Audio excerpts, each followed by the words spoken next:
Coming up on Network Africa, 2 South Africans killed in Isreal-Hamas war.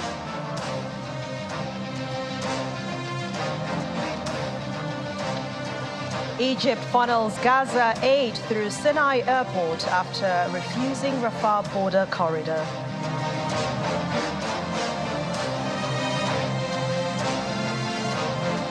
Plus, Kenya plans advance Haiti visits before deployments.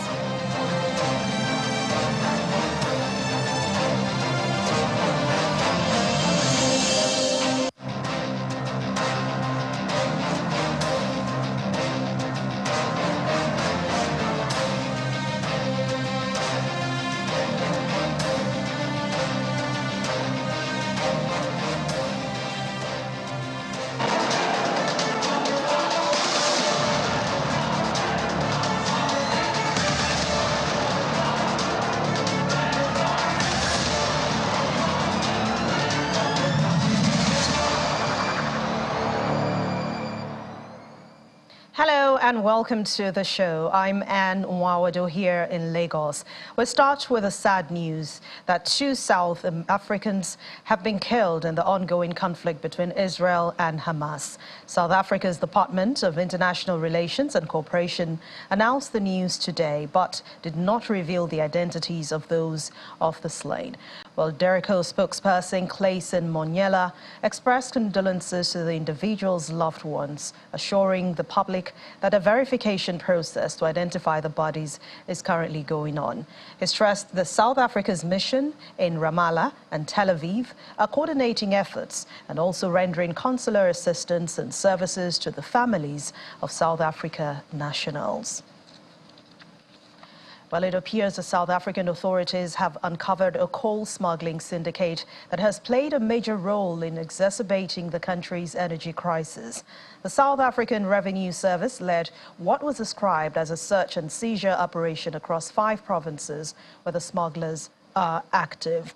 Well, the suspects include former employees of the state-owned electricity firm Eskom, and the South African Revenue Service led what described the operation where the smugglers are active in Gauteng, Mpumalanga, KwaZulu-Natal, Free State, and in the Limpopo area.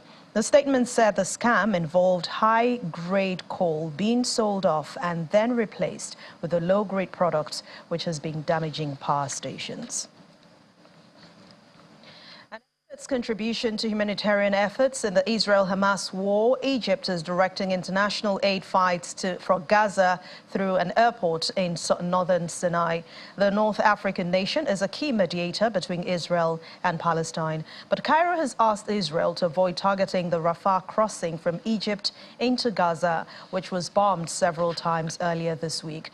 Other nations have offered their help in brokering an end to this crisis, including South Africa, and multiple sources report that Egypt had warned Israel that an attack was brewing days before Hamas launched its deadly cross-border raid into Israel. But Israeli leader Benjamin Netanyahu described the reports as absolutely false.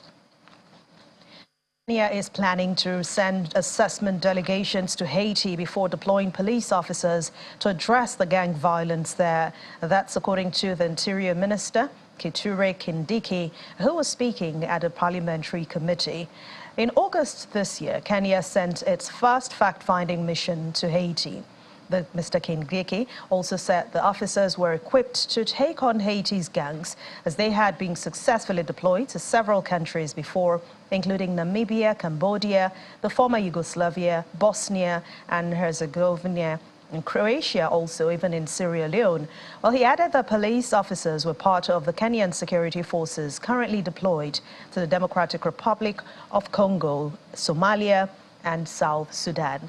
He has, however, said the deployment will happen after passing all the legal requirements, including the approval by the Parliament and the Senate. But just last week, the UN approved the deployment of Kenyan police officers to Haiti, but a court temporarily stopped it, pending a ruling on whether it is constitutional. A Kenya Airways plane from Nairobi bound for London's Heathrow Airport was intercepted by Air Force fighter jets and diverted to land at Stansted Airport on Thursday over a potential security threat.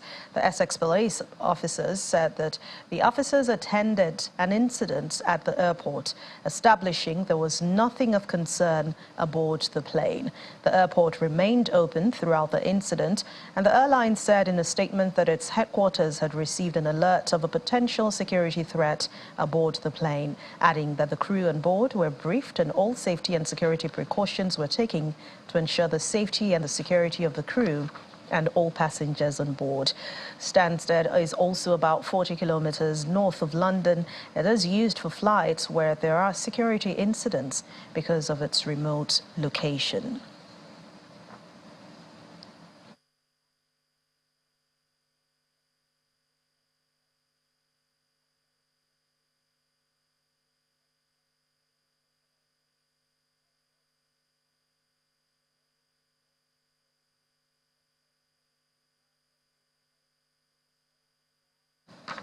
Burkina Faso and Russia are scheduled to sign a memorandum of understanding for the construction of a nuclear power plant in the West African nation. The agreement will be a culmination of talks the Burkina Faso military ruler, Captain Ibrahim Traoré, had with Russian President Vladimir Putin in the month of July this year during the Russia-Africa summit in Moscow. Well, about 20% of Burkina Faso's population have access to electricity, one of the lowest rates in the world, according to the International Energy Atomic Agency. After falling out with most of its traditional Western partners, including the former colonial power France, Burkina Faso is turning to Russia for economic and military support.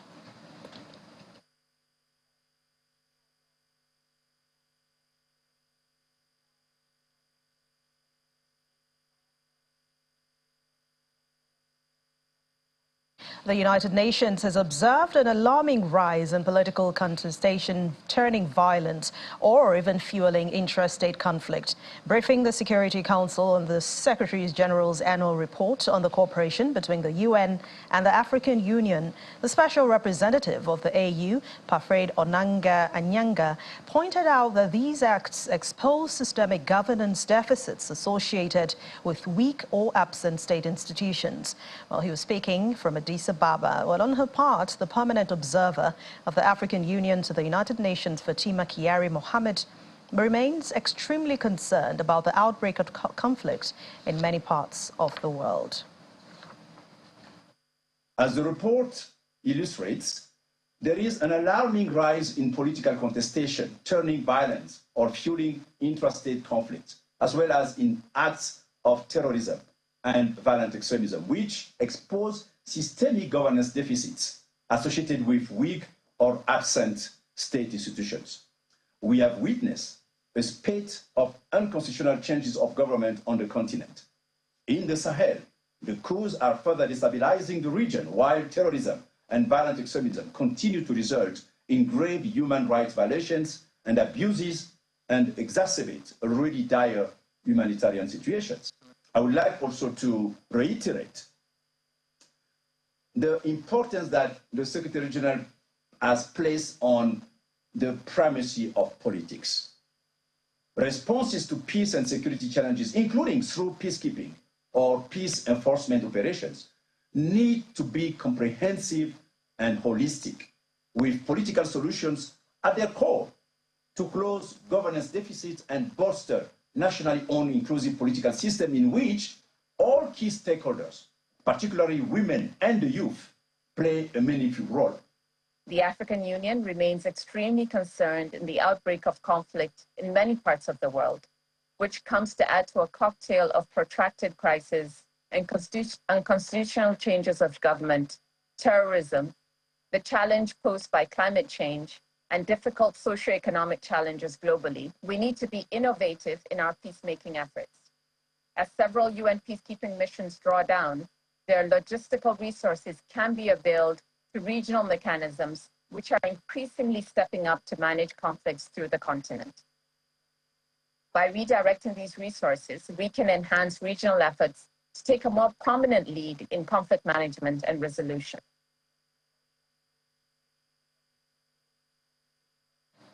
We told you earlier about the Kenyan Airways plane from Nairobi bound for London's Heathrow Airport, which was intercepted by Air Force fighter jets. It was also diverted to land at Stansted Airport on Thursday over a potential security threat. And to give us more on that happening is Kenyan journalist Cyrus Ombati. He joins us remotely from Nairobi, Kenya. Hello, Cyrus, and thank you very much for joining us on Network Africa. Hello, you are fine in Kenya? All right.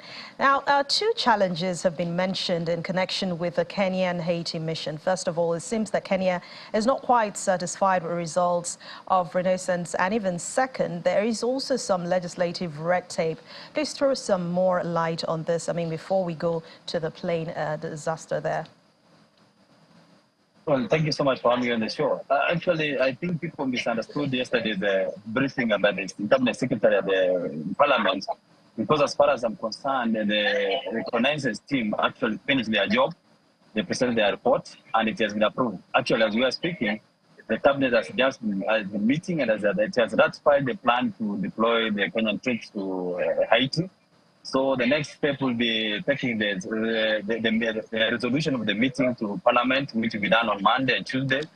So probably by the end of the week, we should be seeing, the police leaving for Haiti, unless there's an express order by the court. As it remains for now, there's an order which was given to stop the process. But I know that's just a political game plan. But as far as I'm concerned, the plan is as good as done for now.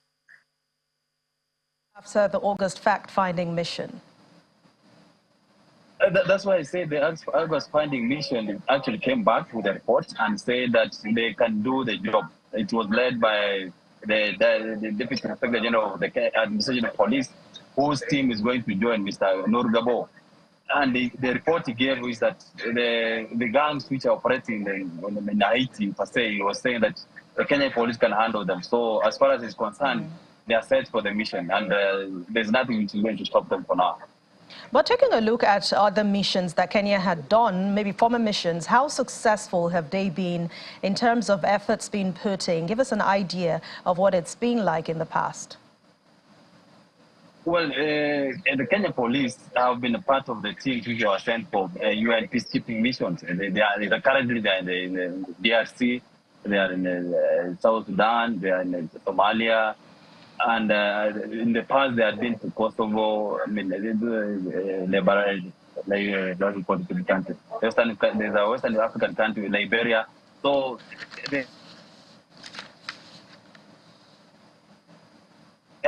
training they'll undertake will actually prepare them for the mission which they are going to do.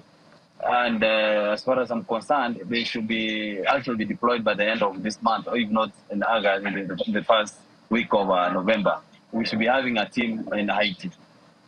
All right, Cyrus, before I launched you, we talked about a perceived threat, shifting slightly now to the airplane security threat.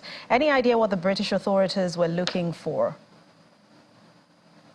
Actually, I've managed to talk to one of the crew members who are on board the plane. It's back in Nairobi so far. And as far as he's concerned, the British officials told him that they had a hijack on board the plane, which they didn't believe. So as soon as it took off from Nairobi, as far as the pilot is concerned, they were informed there's a hijack on board. So they kept locking the cockpit all through until they arrived the British airspace. That's when they were diverted to the other airport. And after a check, there was nothing of the sort. They suspecting it to be a false alarm, maybe out of business rivalry, because just last week when the Kenya Airways announced they will be having 3 flights daily to London, some are seeing it as a kind of arrival, kind of a false alarm, which is meant to scare passengers, but it was cleared and it's back to Nairobi so far. All right.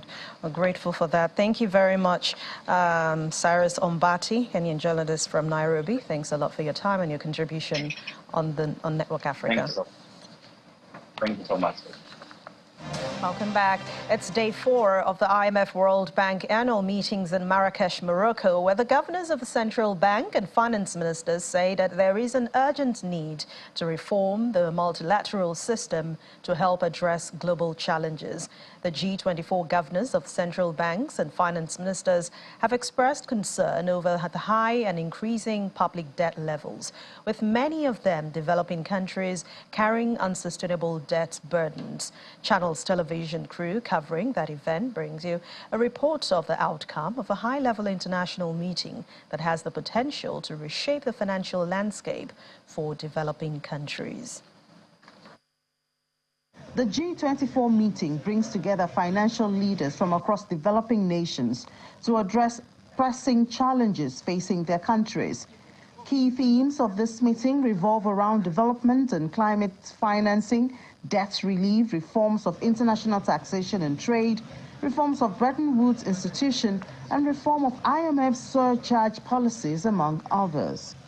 Central bank governors and finance ministers engage in robust discussions on a variety of steps to increase the financing available to developing countries, but note that some of the poorest and most vulnerable countries are excluded from the benefit of debt credit. Nigeria's Minister of Finance, Mr. Wale Edun, shares his thoughts on the outcome. The government of President Bola Ahmed Tinubu has emphasized also came to the fore here, and that is domestic resource mobilization.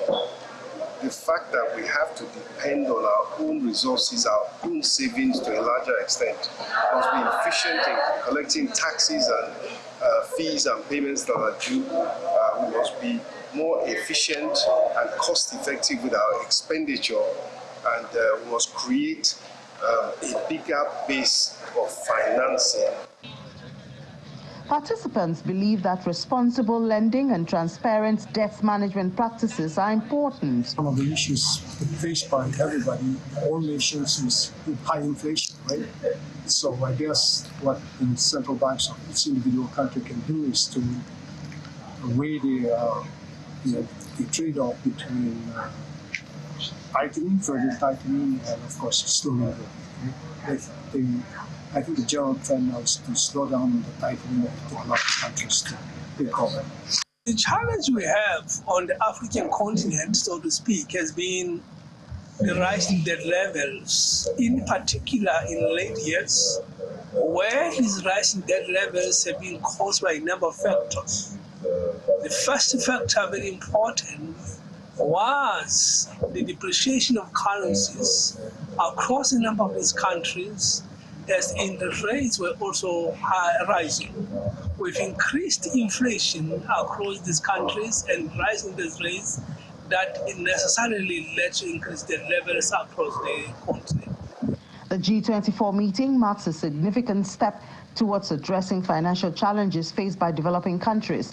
The commitment of central bank governors and finance ministers to debt relief, sustainability, climate finance, and innovation reflects a collective effort to promote economic stability and development. United Nations spokesperson Staffan Dujarric has received reports of a possible cause and case of serious misconduct, including sexual exploitation and abuse, as well as assault by UN peacekeepers in the Democratic Republic of Congo. He gave assurances that the relevant authorities are being informed of these allegations and the victims will be referred for assistance. Upon receiving information that contingent members from the UN peacekeeping force in the DRC deployed at a base in the eastern part of the country were fraternizing after curfew hours at an out-of-bounds bar known to be a place where transactional sex occurs, the UN mission's military, police, and conduct and discipline personnel visited the premises to assess the reports they had received. After confirming their presence and attempting to detain the contingent members for breaching the UN standards of conduct and the mission's non-fraternization policy, UN mission personnel were physically assaulted and threatened by the contingent members.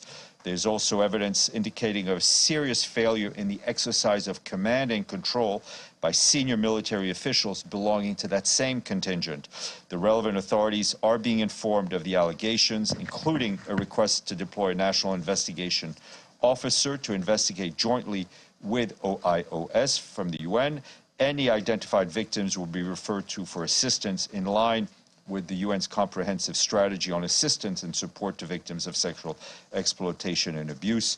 The UN peacekeeping mission in the Congo, MONUSCO, remains committed to ensuring the highest standard of conduct among all personnel and to enforcing the Secretary General's policy of zero tolerance towards sexual exploitation and abuse and the UN standard of conduct. And back here in Nigeria, it has come to our attention in Channels Television that a fraudulent account involved in the promotion of unverified medical claims and products has doctored visuals from Channels Television and is using the same as well as Channels' identity to give some form of credibility to their criminal activities. The fraudulent account is attempting to promote certain hypertension treatments and medication, imposing a voice narrative over the footage of our anchors and guests who have appeared on our television, giving the impression that the station is promoting the products and the treatment. I would like to state emphatically that Channels Television does not sell, deal, nor endorse any medical product, equipment, or medication. Digital disinformation is an existential threat. So as a responsible media organization, Channels Television carried out some sweeps on our digital platforms. Unfortunately, we discovered several attempts to illegally use our brand's credibility in an attempt to give credibility to fraudulent activities using deepfake videos. Deepfake is a deep learning biomachines technology which is a type of artificial intelligence by altering individuals' facial or vocal expressions. Our search spotted 5 deepfake videos using different Channels Television anchors and guests to deceive unsuspecting people to buy dubious products and services. From a terribly executed deepfake video with audiovisual out of sync to promote a mobile app for winning money using our anchor Kayodoki Kyolu, diabetes treatment using Chamberlain Uso, to promoting drugs for muscle pains using Nyota Egbe and Ayo Makinde. New drug promises to put an end to knee, back and arm pain for good in 15 days. But the near-perfect deepfake video is this one using our anchor Anne Wogodo to promote a supposedly breakthrough treatment for hypertension and those of the NCDC Director General, Dr. Fedayo Adedifa. In 2 weeks, there will be no cholesterol in your blood vessels. First, let's put the videos side by side and watch the similarity. Treatment now. American doctors have created a drug that normalizes blood pressure in 3 days. In just 1 course of treatment, your body will become completely healthy and you will forget about hypertension forever. But hey, this is what Anne actually said on the news at 10 on Sunday, October the 1st.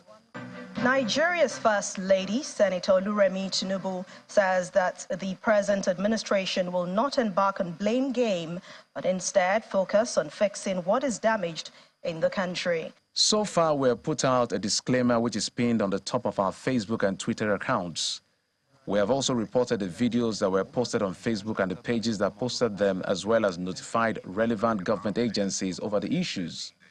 If there is a time when the phrase "it's not what you think" is most relevant, it is now. So please be careful, cautious, and observant, because with deepfake videos, it's really not what you think.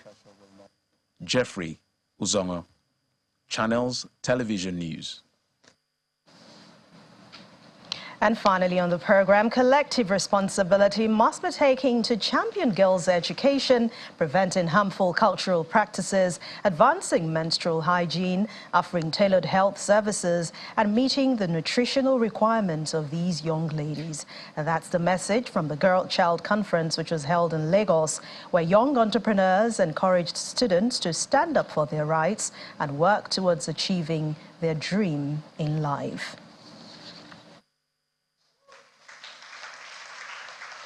The month of October marks the International Day of the Girl Child, which creates the opportunity to recognize the need to bring to light the unique challenges of the girl child and continually promote gender equality. In Lagos, young entrepreneurs doing well in their own space converge on First Baptist Church to support primary and secondary school students on how to rise in their fields of interest. Some of us, because of the environment we have been given birth to, we feel like we are neglected, we are not good enough, and because of the things our parents, our mom, our dad have spoken to us, we feel I am not intelligent, I am idle, I am not beautiful, I am not kind, I am this, I am that, in the negative way. But that's not who you are. Leave the level of struggling. Leave the level of survival. Leave the level of success. Go to the premium. And the last stage, which is the premium, is the level of significance.